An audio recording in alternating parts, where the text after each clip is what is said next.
Okay, so we all love a good animated movie, right?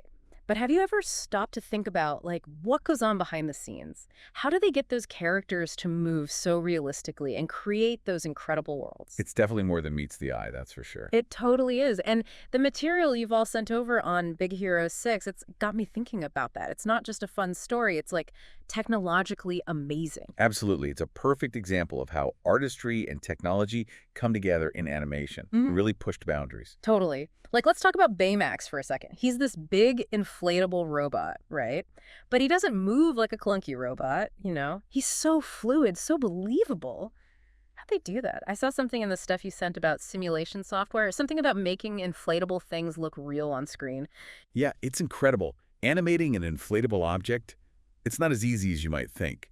Think about how different it is from animating something solid. Right, like a regular cartoon character. Exactly. A solid object moves predictably.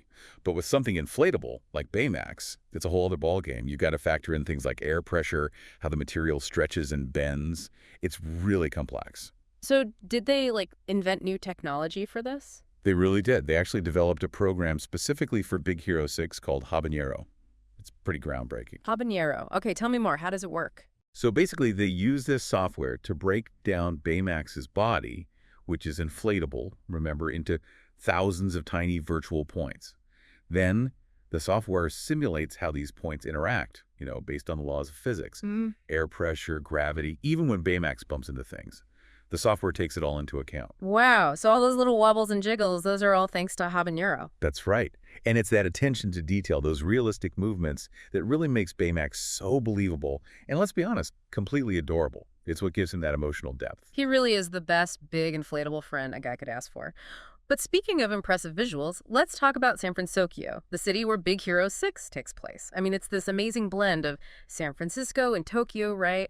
How'd they create something that felt so real, so lived in? It's a fantastic example of modern matte painting.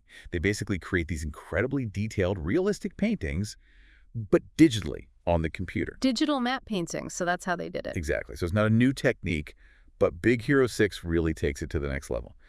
The artists would design everything, buildings, cars, even those little cable cars San Francisco is famous for, Yeah. all with this incredible detail. Then they would blend those elements seamlessly into a 3D environment. So they combine those painted elements with a 3D animation. That's clever. Yeah, and it creates this incredible sense of depth and realism. It's not just a pretty backdrop. It feels like a real living, breathing city. Absolutely.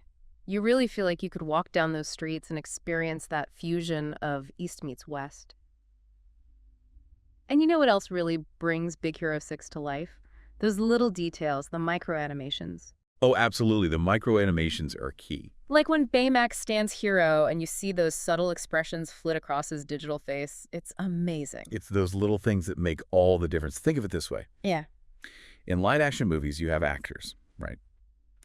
And those actors use subtle gestures and facial expressions to convey emotion, to make their characters feel real.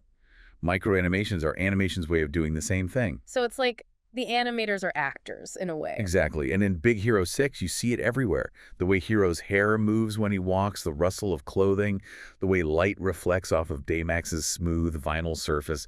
It's incredible. It's like every frame of this movie is a work of art. Absolutely. But, of course, none of this technical wizardry would matter if we didn't care about the characters or the story. And that's what's so brilliant about Big Hero 6. It's got both. This heartwarming story about grief, friendship, and finding your place in the world. Exactly. And that's why it resonates with people on such a deep level. It's not just a visual spectacle. It's a story that stays with you. It makes you think, as technology gets even more advanced, what does that mean for the future of animation? What stories will we tell? How will we connect with audiences in new and exciting ways? It's something to think about, next time you're enjoying an animated film. It definitely makes you appreciate all the hard work and artistry that goes into bringing these stories to life. Yeah. It's pretty amazing.